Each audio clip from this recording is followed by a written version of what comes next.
C'est avec plaisir que je vous présente ce thème sur la neurobiologie du burn-out. Donc nous allons suivre ce plan-ci. Après une introduction où nous verrons des généralités, des concepts généraux, nous ferons un rappel sur la neuroanatomie et la neurophysiologie, dont des notions nécessaires à la compréhension de la thématique. Ensuite, nous verrons les modifications biochimiques qui se produisent dans le cerveau victime de burn-out. Après, nous verrons des conséquences somatiques de ce burn-out-là. Nous enchaînerons par la prise en charge du burn-out basé sur les éléments de la neurobiologie. Et nous finirons par quelques messages importants à retenir. Donc, en termes de définition, le docteur Mekulu l'a dit, donc le burn-out, c'est un syndrome associé en fatigue intense chronique, dépersonnalisation, donc détachement, démotivation en quelque sorte, et surtout une réduction de la production intellectuelle ou professionnelle. Donc, nous allons essayer tout au long de cette présentation d'expliquer sur le plan neurobiologique ces différentes composantes qu'on retrouve dans la définition du burn-out. Et il est à noter également dans la définition que le burn-out résulte d'un stress chronique mal géré sur le lieu de travail. Donc, qu'est-ce que le stress? C'est un terme qui est beaucoup utilisé, parfois galvaudé. Le stress, c'est une réponse physiologique ou comportementale qui est un événement interprété comme menaçant pour un individu. Donc, qu'est-ce qu'un stresseur? Donc, un stresseur, c'est une menace. Donc, c'est un événement, une expérience objectivement associée à une menace. Cette menace peut être physique, donc la peur, la fatigue par exemple, la douleur. Elle peut être psychologique, la peur, la tristesse, ou bien elle peut être environnementale, s'il fait trop chaud, s'il y a trop de bruit. Comment se fait la perception du stress? Donc, la perception... Le stress perçu dépend de l'évaluation que l'individu fait de la menace, donc si la menace est importante ou pas. Cela tient compte des capacités de résilience et d'adaptation de chaque sujet et implique des mécanismes conscients et inconscients. La réponse au stress va se traduire comment? Par des modifications biologiques et comportementales, notamment une activation du système nerveux autonome et du système endocrinien, dont la réponse peut être adaptative. Donc là, le sujet va réagir soit par la fuite ou bien par le combat, donc fight or flight, ou bien peut être maladaptative. Là, on a des modifications pathologiques comme la boulimie, le tabagisme, l'hypervigilance et même le burn-out. Donc le stress, la perception du stress dépend déjà de notre nature, donc de nos gènes. Donc, il y a un aspect génétique, tout le monde ne réagit pas de la même façon face à un stress donné, donc ça veut dire qu'il y a une composante qui est génétique, une autre composante également qui est liés à nos antécédents, notamment les traumatismes vécus par le passé. Et c'est cela qui va déterminer la réponse que nous aurons face au stress. Également, la nature de la menace également joue dans la réponse au stress. Ainsi, on va voir ici qu'au cours du stress chronique, ça c'est la réponse normale, un individu normal s'adapte progressivement, si bien qu'à la longue, il ne perçoit presque pas de stress, même s'il est toujours là. Et un individu qui a des troubles d'adaptation au stress, un stress qui est toujours permanent, malgré le temps qui passe, il n'y a pas d'adaptation et ce sont ces sujets qui sont exposés beaucoup plus au burn-out. Donc vous voyez 3 personnes au bureau, il y a une personne qui semble souffrir un peu plus que les autres. Donc maintenant nous allons enchaîner par les modifications, les aspects donc, de neuroanatomie et de neurophysiologie, permettant de mieux comprendre la question. Donc ça, c'est notre cerveau. Ce n'est pas un organe qui est très gros. Il n'a qu'1,2 kg ou 1,5 kg au maximum, donc représente 2% du poids corporel. Mais c'est un organe qui consomme 20% du glucose que nous consommons, 25% de l'oxygène que nous inhalons. Donc il est constitué à la naissance donc de 100 milliards de neurones. Donc ça, ce sont les neurones. De 100 milliards de neurones. Donc, et nous perdons chaque jour 20 000 neurones, en partie du fait du stress. Et sur chaque neurone, on a des formes de cheveux qu'on appelle des dendrites, donc qui permettent aux neurones de se connecter avec d'autres neurones. Donc ainsi, un neurone est connecté à 15 000 autres neurones. Donc il y a 15 000 connexions sur un seul neurone. Donc ça montre que le cerveau, c'est un organe qui fonctionne de manière synergique, qui ne fonctionne pas. Le neurone ne fonctionne pas tout seul. Donc ça devrait nous donner également les leçons en tant qu'être humain. Sur les neurones, nous avons des épines. Sur les dendrites, donc qui sont ces prolongements des neurones, nous avons des épines, qui sont ces structures. Et ces épines représentent le substratum anatomique de l'acquisition des connaissances. Parce que quand nous apprenons, nous acquérons les connaissances. Ce qui se passe dans le cerveau, surtout lorsque nous dormons, les épines vont pousser comme les feuilles poussent pendant la nuit. Donc on aura ici des épines dendritiques qui vont se multiplier. Et si nous renforçons la connaissance, ces synapses-là, donc ces connexions vont se stabiliser et durer plus longtemps. Mais si nous ne renforçons pas, ces épines peuvent disparaître. Donc c'est une des cibles du burn-out, la formation des synapses au niveau des épines dendritiques.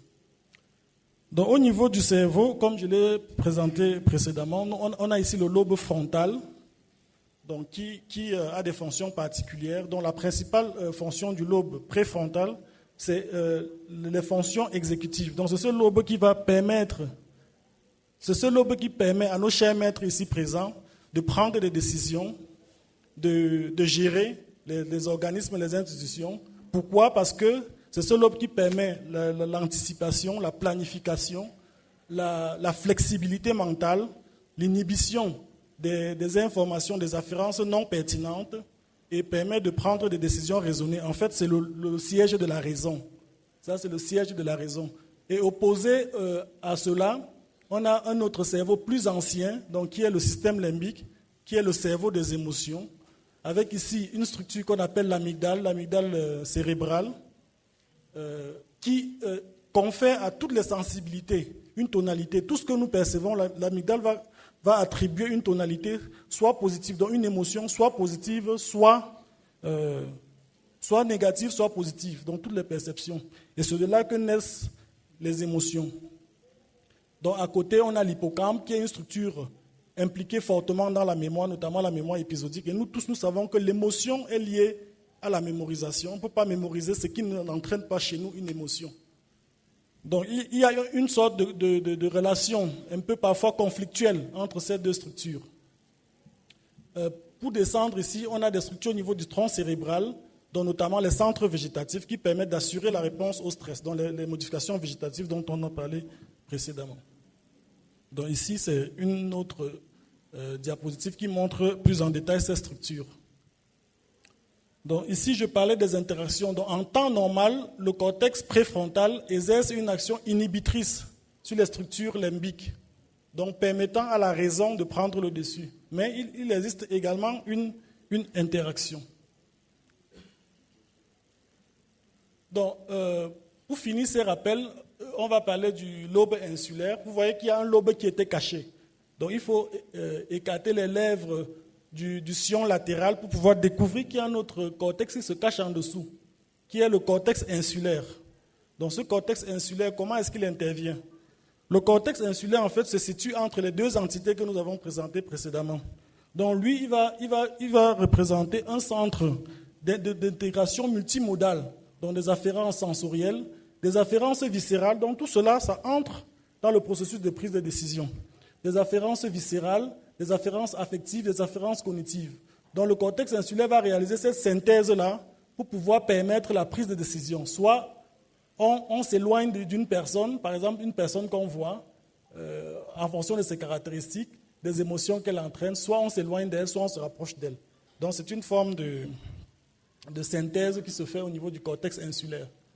Bon, on va maintenant enchaîner par les modifications biochimiques qu'on retrouve au cours du burn-out. Donc, déjà, le docteur Mokulu l'a un peu évoqué. Donc, lors du stress, on a l'activation des cortex sensoriels qui vont à leur tour activer l'amygdale. L'amygdale qui a un contrôle sur l'hypothalamus.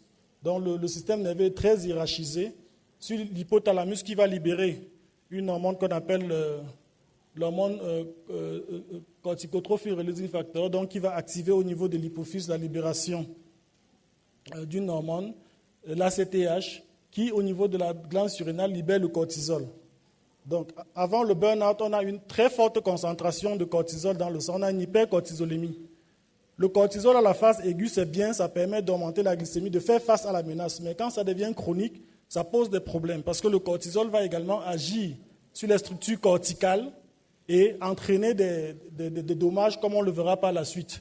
Il y a également libération d'adrénaline. À la phase aiguë, c'est bien, ça permet de répondre à la menace, mais si c'est prolongé, ça entraîne des modifications délétères. Au niveau de l'amygdale, des études ont montré que lors du stress, on a une augmentation de la transmission glutamatergique, donc on a une hyperexcitabilité au niveau de l'amygdale, ce qui se comprend, parce que le stress est lié à une activation de l'amygdale. Par contre, la libération excessive de glutamate, donc, provenant de l'activation amygdalienne, et de glucocorticoïdes au niveau du cortex préfrontal, vont entraîner un phénomène qu'on appelle l'excitotoxicité. Donc, un neurone qui est trop fortement activé va souffrir et après même mourir. Donc, c'est ça qu'on appelle le phénomène d'excitotoxicité. Donc, on verra ça beaucoup plus au niveau du cortex préfrontal. Et on aura au cours du burn-out une diminution de l'effet inhibiteur du cortex préfrontal sur l'amygdale. Donc, ce qui renforce encore plus le phénomène. Autre modification, le cortisol va modifier l'expression de plusieurs gènes qui sont indispensables à la fonction cérébrale.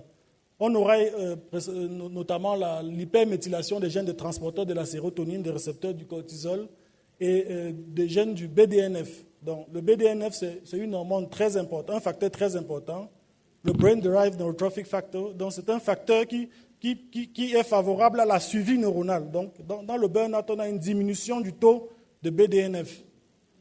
Et on a une élévation des taux de cytokines pro-inflammatoires qui favorisent la neurodégénérescence. Un autre élément de neurochimie très important, ce sont les perturbations de la neurotransmission dopaminergique. Parce que si on voit les manifestations du burn-out, fatigue intense, dépersonnalisation, démotivation et perte du rendement professionnel, on voit que ces manifestations-là ressemblent beaucoup plus aux manifestations qu'on retrouve chez les personnes qui ont un déficit en dopamine, donc au niveau cérébral. Donc on pense qu'il y a, au cours du burn-out, également une altération de la neurotransmission dopaminergique. Donc, et cela a été démontré par certains auteurs, notamment une diminution du tonus dans la voie mésolimbique. Donc, sur le plan neurofonctionnel, les études de morphométrie cérébrale et d'imagerie fonctionnelle ont permis de montrer qu'il y a une hypertrophie des amygdales, une atrophie du cortex préfrontal et une déconnexion entre ces structures. Par contre, on observe une connectivité élevée entre l'amygdale et le cortex insulaire. Donc, ça veut dire que ce sont les émotions qui vont prédominer sur la raison et expliquer peut-être la perte de la productivité professionnelle ou académique. Donc, au niveau histologique, on a au niveau de l'amygdale une augmentation de l'arborisation dendritique, une augmentation des épines dendritiques, une augmentation de la densité synaptique, donc une hyperactivité au niveau de l'amygdale. Et on a l'effet inverse au niveau du cortex préfrontal et des ganglions de la base, notamment le putamen et le noyau codé. Mais il est à noter que ces anomalies qu'on retrouve au cours du burn-out sont réversibles si les stresseurs sont supprimés à temps. J'ai mis cette diapositive-ci également qui montre que le cerveau d'un sujet atteint de burn-out au niveau de l'activité du cortex préfrontal est comparable au cortex préfrontal d'un sujet endormi. Donc vos capacités d'innovation, de créativité, lorsque vous êtes atteint de burn-out, ne sont pas différentes de celles d'un sujet qui est endormi. Donc les conséquences somatiques du burn-out, Dr Mekoulou l'a dit, vieillissement prématuré, décès prématuré, obésité, diabète, hypertension artérielle, infections notamment respiratoires, troubles du sommeil, qui vont aussi aggraver le burn-out. Donc, quelques éléments de prise en charge tirés de cette neurobiologie. Il est important, après tout, d'éviter la solution triviale, c'est d'écarter les stresseurs. On peut également faire des thérapies, dont le docteur Youm reviendra plus en détail, mais je mets un accent sur l'activité physique régulière. Donc, l'activité physique régulière a de très grands rôles. Notamment, l'activité physique régulière entraîne une production importante de BDNF, donc de Brain Derived Neurotrophic Factor au niveau du cerveau. Donc, il faut pratiquer l'activité physique régulièrement. Et l'étude du docteur Meklou l'a également montré que l'activité physique permettait de réduire le risque de survenue de burn-out. Également, la pratique de la spiritualité, qu'elle soit religieuse ou non, contribue également à la prévention du burn-out. Et il faut également envisager la piste d'un traitement dopaminergique, notamment par les agonistes dopaminergiques D2, qui pourrait avoir également un effet chez les sujets souffrant de burn-out. Donc, pour conclure, le burn-out entraîne au niveau du cerveau des modifications structurelles et fonctionnelles, comme nous l'avons vu, affecte principalement les fonctions exécutives, donc il nous permet de créer, d'innover, notamment dans le milieu universitaire. Et il faut noter que ces modifications sont potentiellement réversibles si la prise en charge est précoce. Je vous remercie pour votre aimable attention.